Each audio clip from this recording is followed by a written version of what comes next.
what we find with customers is that they are going, we want to, whatever, grow 30%, or we want to achieve that milestone, we want to get into that market. And then we go, but why and who for and to what end? The conversation normally goes really quiet. We do the customer research and we go, what's telling us is that you're ignoring 40% of your core customer base. You want to reach Gen Z, but you're doing that like in favor of all the boomers who've been customers with you for the last 20 years. Like, why would you bastardize your own business model just to hop on a trend? And if you do want to capture that next generation, what does it mean in terms of hard decisions that you have to make? We have very frank conversations with our customers, and that is what they hire us for, because good business isn't done in your comfort zone.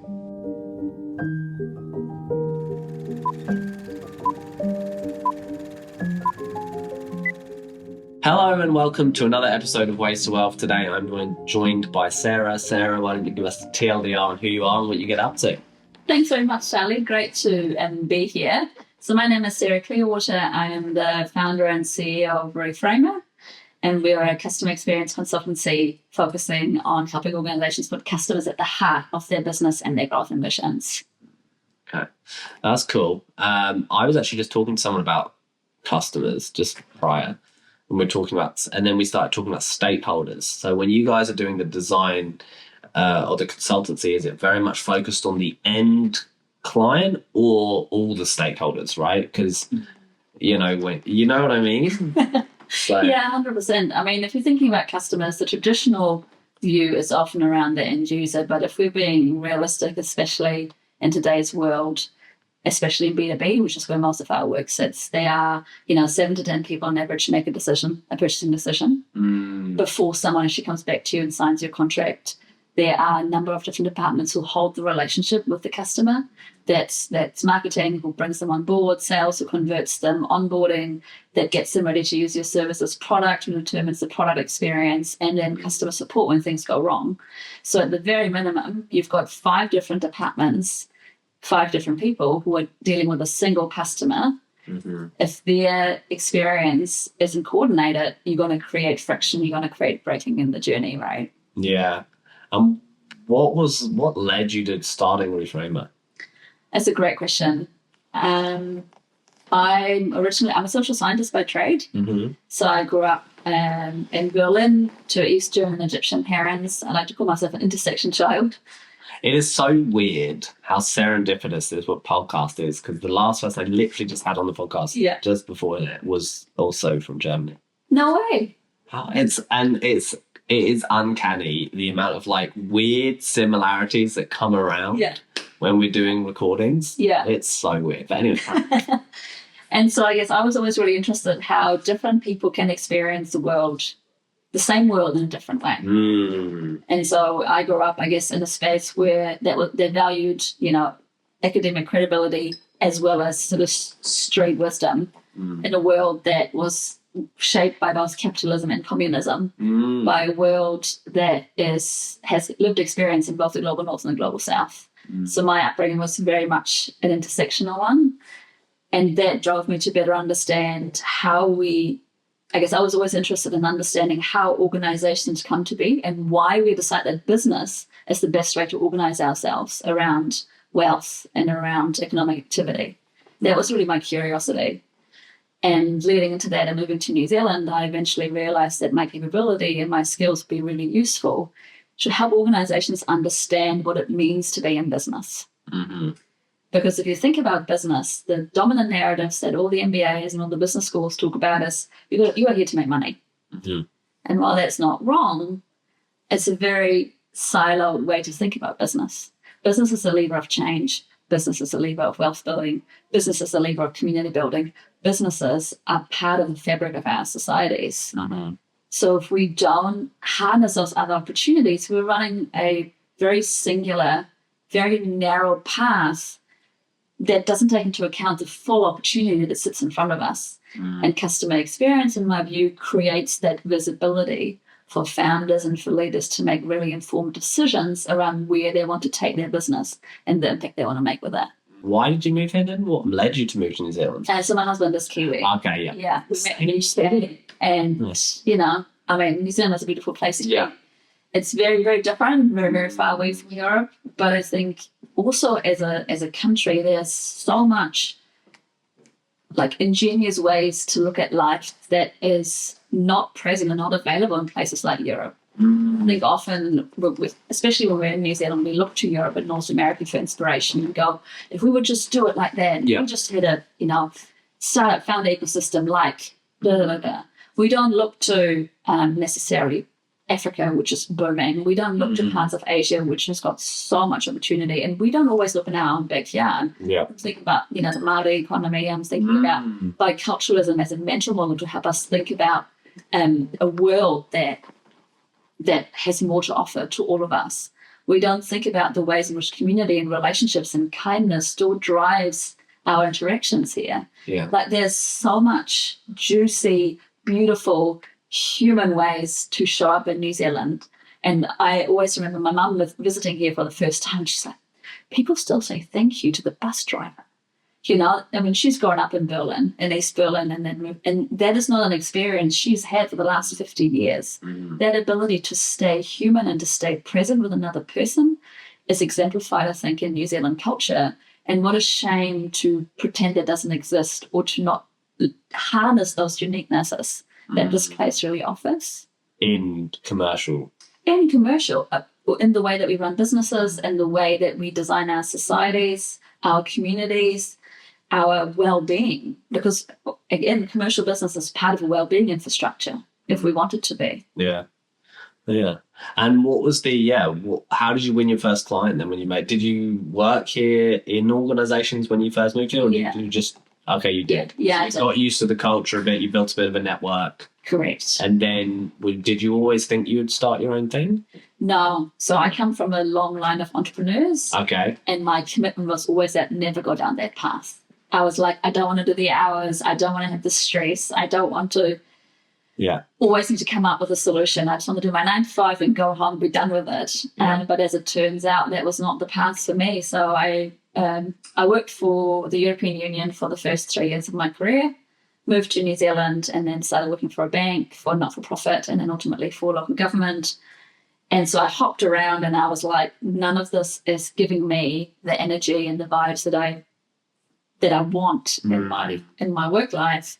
And so it was more of a snap decision, to be honest. It was more of I'm going to do it now. I called my husband and I was like, how long could we go without me bringing... What was your personal runway?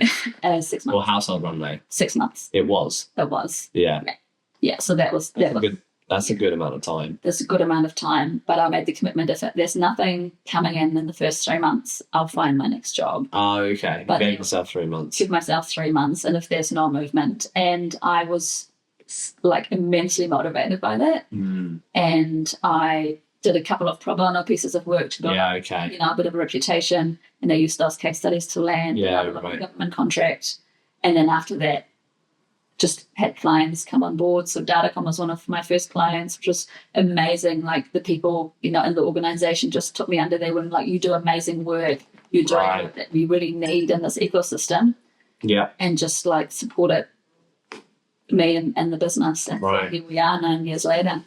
Right. And your focus is on B2B businesses as your clients? The vast majority are B2B or government.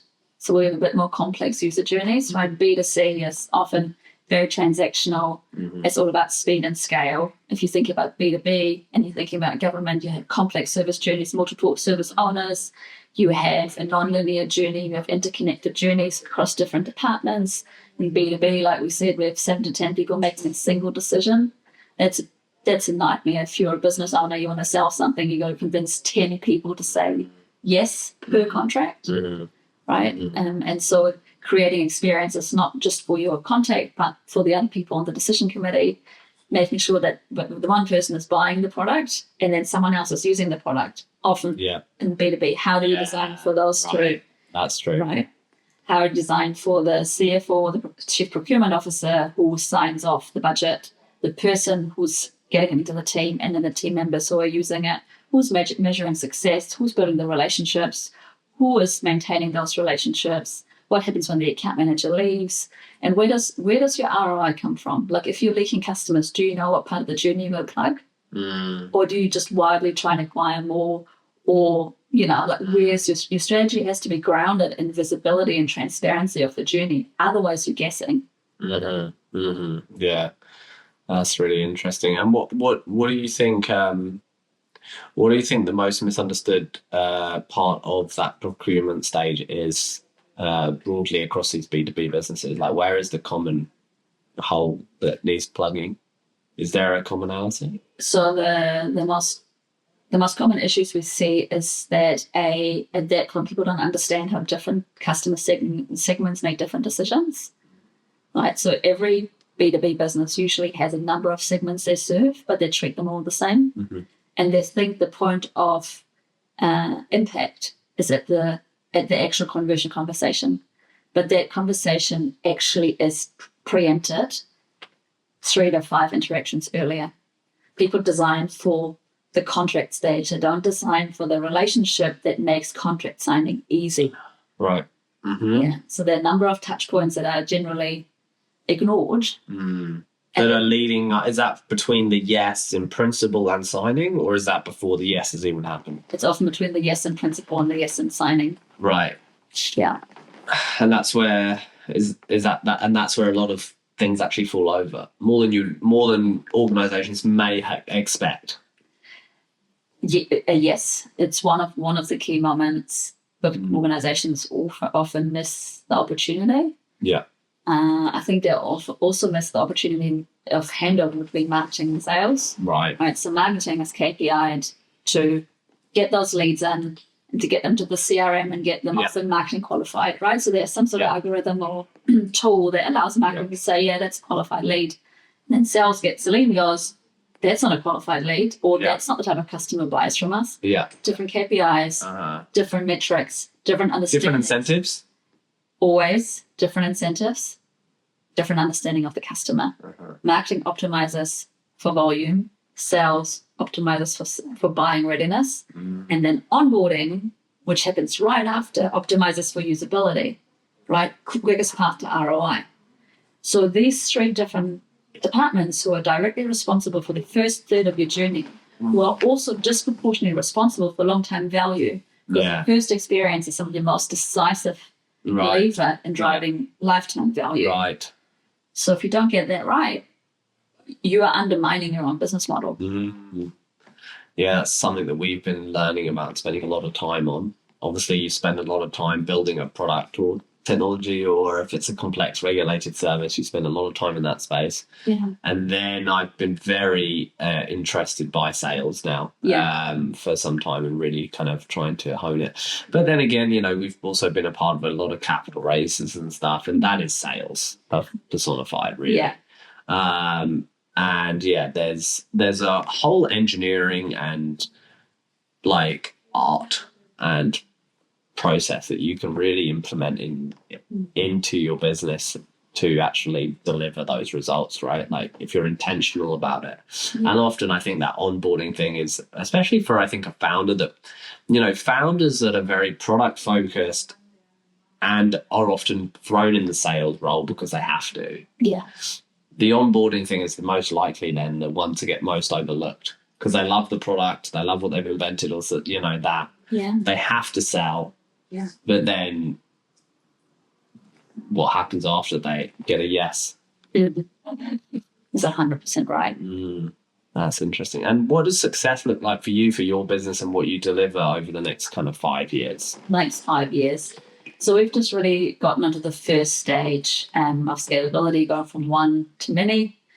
The biggest piece is 100% business infrastructure for resilience and growth-oriented ways of working. Yeah. Right. That's sort of the foundation. And in the next 5 years, I think we're really looking more for reach rather than numbers.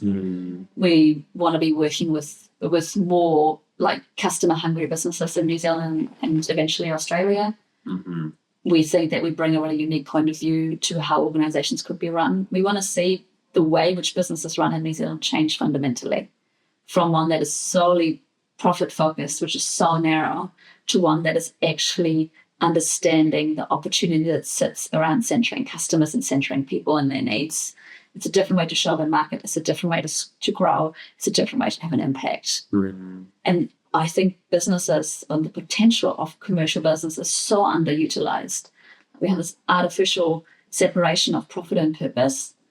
And I go, undeniably, we have to make money, right? Like that's non-negotiable. But that's, again, table stakes. What goes beyond that? What does it mean for your business to transform your industry, to build a place where people thrive in, where you start to really nudge the social fabric of the community that you're part of? Like, I think we can have those expectations of business and of founders and leaders in this country. What will take us from here to there is not what we've always done. It requires new mindsets, new tools, and new relationships. And how do you live that in RE/FRAMR? Yeah, I think we're really intentional in the types of people we bring together and the way that we incentivize our team. We are really deliberate in the relationships we form with our customers and what we promise and what we don't promise. People who work with us know that we have explicit conversations about what we believe may be counterintuitive to actually where they want to go. So a lot of times what we find with customers is that they are going, we want to, whatever, grow 30%, or we want to achieve that milestone, we're going to get into that market. And then we go, but why and who for and to what end? The conversation normally goes really quiet. Or we go, they want to go there, and we do the customer research and we go, what's telling us is that you're ignoring 40% of your core customer base. Or you want to reach Gen Z, but you're doing that in favor of all the boomers who've been customers with you for the last 20 years. Like, why would you bastardize your own business model just to hop on a trend? And if you do want to capture that next generation, what does it mean in terms of hard decisions that you have to make? So we have very frank conversations with our customers, and that is what they're hiring us for. Because good business isn't done in your comfort zone. Yeah, for sure. And how instrumental were those case studies that you did in terms of building your own business initially? Right. Well, they were a credibility piece for sure. And I'm not from New Zealand, right? So I don't have networks that span back universities and high schools and kindergartens, which it really surprises me about how far back networks go in New Zealand. Right? You don't just meet them at work. You have work networks because you've built them years and years ago. So I need to start somewhere. So that was a bit of a leveling play. So I had, the right people supporting me, believing in the work that I was trying to do and opening doors for me. And I actually think for a lot of founder-led businesses, that's the way we get in. Right? Yeah, right. Yeah, provide some value. Yeah. Interesting. And what would you say your biggest challenge is? Yeah. Ooh, where do I start?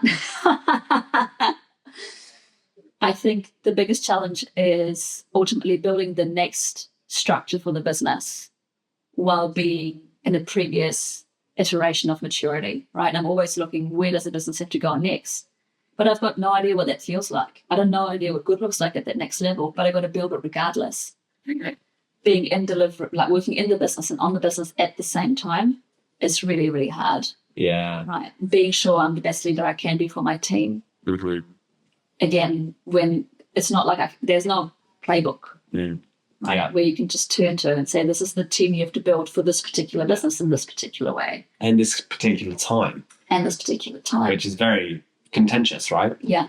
But perhaps more important than ever in the space that you're working on, which is how do you resonate with customers and build that and engender that relationship and trust. Yeah, 100%.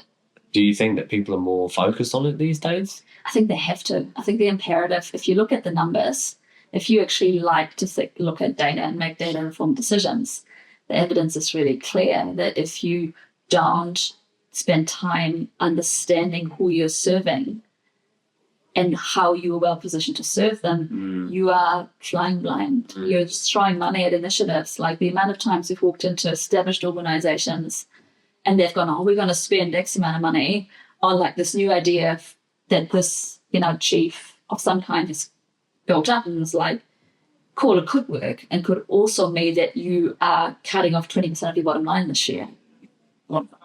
what are you basing that on? Where's the risk mitigation? Where's the iteration, the testing, the insights gathering? It's not business no longer, to your point. These times require leaders and founders to think differently about what it means to grow a business. We can't just assume that our problems are other people's problems. Yeah, that's so interesting. What do you think the most interesting industry is to work with? It's a good question. In context, is there a particular context that you think? Yeah, where have you found or maybe even been surprised at which of these right customers for you? The really good ones. Yeah. Yeah. Have there been industries or companies that you've been really surprised at how they worked and then how they were maybe able to adapt in this modern world? Dealing with your product. Yeah. So I think in the places that we work, the most interesting places have been where organizations are in this hybrid model of startup and enterprise. So they have an enterprise footprint, but they have a startup setup. And so I think a lot of New Zealand companies who go global have this beautiful can-do culture, and they're really energized. But from the outset, they look like they're this established global company. Yeah. Right. And you open the doors and you're like, wow, you are holding this together with string and glue. Right. Yeah. Yeah, okay. Yeah, that makes a lot of sense. Yeah. Perception's important. Actually, perception's important as a part of your customer journey, right? And how you engage with your customers, because how they feel about your brand, who you are as an institution impacts potentially how they buy or if they buy. Yeah. But then obviously the perception may not be the same as the reality then in terms of delivery afterwards. But arguably you could say that about almost any business, right? So simple example, I called my bank the other day because I had to make an international transfer, and the international transfer had to be in New Zealand dollars but had an IBAN number attached to it. Yeah. So that online banking was no. Yeah. That's weird. And so I call this person online. We're all based in New Zealand unless it's international transfer. So I get obviously international call center. I then read out all these details in German that the agent is like, can you spell that for me? So I spend 15 minutes spelling German details.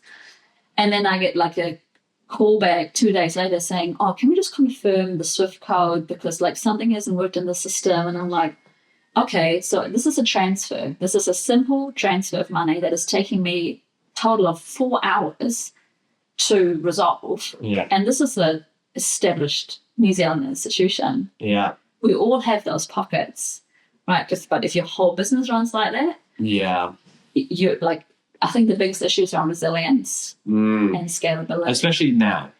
Actually right now, it's you have this kind of uncomfortable dynamic where you may have a lot of technical debt or business debt, not even capital debt, but human capital debt, computational capital debt, and capital debt, right? You might have just a bunch of that ingrained in your business, and the bigger you are, the more daunting it is to try and transform. 100%. Whereas if you're starting a business now, you kind of have a little bit of an unfair advantage in a way because you get to start where there's been a lot of deflation in the output of intelligence and the ability to deploy systems. Yeah. It is this really interesting world we live in, right, where there's this kind of duality between yesterday and today. Yeah. And everyone needs to get to tomorrow. Yeah. Right? And there's you've got two sets of kind of stakeholders trying to get to tomorrow in the both different completely opposite ways. Yeah. I think part of that to what you're saying is also there is no blueprint. And I think a lot of the times when people think about starting a business, they're like, oh, where do I go to find out how to do this? And it's like, yes, you can read some of the startup manuals. Yes, you can go through an accelerator. Yeah. But ultimately, as a founder, you've got to make decisions and you've got to understand how well they've landed. You're not going into that with a learner's mindset, with curiosity and with a bit of gumption to make a call in an imperfect world or what needs to happen next. You're not going to make it. Yeah, for sure. Have you ever read the book Thinking in Bets?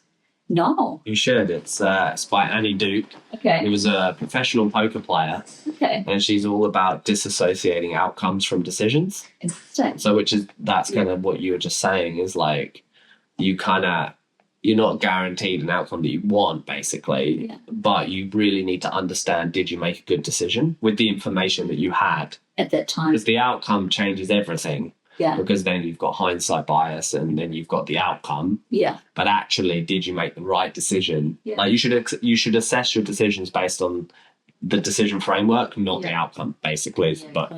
And it's really smart. Yeah. And it's totally on point. Yeah. So I love that book and I always talk about it. Wicked. Yeah. So do you often deal with founders? Like what's the kind of sweet spot of size of company that you end up working with? So we don't really go smaller than 50. Yeah. Because below that, people are still very close to their customers. So if they've got 50 staff or more, then it starts to become interesting. But prior to that, as a founder, you're very, very close to your customers. You often have personal relationships. Half your team is probably friends and family, like, not exact, but yeah, for sure. And so you can see immediately when something isn't working. So as long as you're attuned to that and don't hide behind a computer or you'll be fine. But the moment you hit 50 staff, we see a real lengthening of line of sight. Right. And your business operations become so complex again. So you're thinking about growth levels of businesses. And then upwards, it doesn't necessarily matter in terms of size. But when you've got more than 1,000 staff, you tend to have your own insights team. Right. It becomes a business asset. Yeah, right? okay. So it doesn't make sense to bring that in from external. But it's a long 50 to 1,000. That's big. It's big. Especially in New Zealand. I guess there aren't too many 1,000+ companies in New Zealand. No. So the upper sort of staff range would only really work with Tapman that's set up an insights team. So if they know how do we get continuous customer feedback into our organization so our leaders can make better decisions, that's when we might help them do that. Prior to that, we often do the insights work and then just provide an ongoing feedback loop into the business. And how often is that feedback loop kind of taking place? Is it weekly, daily, quarterly? It's usually around key decision inflection points. So when you're releasing a new product or doing a big update or something like that. Yeah, and then what we do alongside that is help with quarterly planning. So if we do a big piece of research, we might go, okay, cool, we've done this piece of research around a new product launch. We can help you with your quarterly planning 4 times this year so that you are sequencing and prioritizing our insights accordingly with your product roadmap, with your investment pipeline or whatever it might be. So we then just make sure that those insights are embedded into the decisions of the business. And then they're like, oh, cool, we do another round of research. So, but if it's a big enough business, we could do a round of research quarterly and then lead that across different departments. So that's the other thing, right? If you are a big enough business, you have a department for each part of the journey. Sales knows everything about sales. Marketing knows everything about marketing and so on. But marketing doesn't know something about product. Product doesn't know something about sales. And so if we can see that, and every good in-house insights team should be able to do the same, you start connecting the dots. So customer experience work is ultimately glue work. Yeah. So talking to your point around resilience in this moment in time, if I'm building a house without foundations, I'm in trouble. But if I have a mechanism by which I can hold it all together, I'm much more resilient and much more able to weather storms and shape stuff. What would you say, because you mentioned around above 50 and you kind of it's easier to lose sight of your customer because you don't have that personal relationship. But I guess how would you recommend business owners that maybe are teetering on that moment or maybe slightly before, what are the systems that you think could be engendered so that you have something, have some insight, even if you're a bit earlier? What are the low-hanging fruits for people? I mean, the low-hanging fruit is always to talk to customers. Put yourself out there, spend. But in terms of managing, because there's talking, and then there's how do you actually compute the data and actually have an output that's actionable, right? Yeah. I'd say, the way that we normally start is to go, what does your customer journey look like? Can there be an artifact on a wall? It doesn't have to be pretty. Right? It doesn't have to be high res. But can you go, okay, this is our customer journey and all of our complaints sit in this touch point? Yes. People probably don't put complaints on the journey, no? Some people do, some people don't. Right. Where is our biggest product debt? Where's our technical debt? To what touch point does it relate to? Does that, where is our technical debt affecting our customer journey? Yeah. And then where does our money come from? Yeah. Right. So if you think that's about interesting. Which touch points disproportionately contribute to acquisition, to retention, to lifetime value, to conversion, to churn. If you've got visibility around those 5 metrics, you tend to be pretty, because you can decide if we want to go into we want to bring this product into market, and what's the bet that we are placing? Are we placing a bet on more customers, more new customers, existing customers, lateralizing your product line, exactly? And how do we know this is true? That's what you see on a journey, not on a spreadsheet. Yeah. And what's your favorite tool? Out of everything you use, what's your the tool that you just love? Is there any tool that you love that gives you and helps you either deliver to a customer or helps you with an insight within a customer's business? Is there anything that you just like? So there are two, the two most important tools of our trade at this time are a way to visualize the journey, and for us it's Miro. Yeah, okay. And the other tool was good questions. Okay. A lot of people go into conversations with an idea of how the conversation should go and what people should be saying. And so being able to ask good questions that are open-ended and non-leading are some of the most underrated tools to running a good business. Yeah. Awesome. Yeah. Amazing. Well, thank you so much for coming on the pod today. I really appreciate it. It's been fun. And I think that every business owner needs to be obsessing over their customer. And that's what all the best places tell us. So thanks so much. And I feel like I know a little bit more about what I need to go and do immediately. Thanks, Charlie. Great to be here. Appreciate it.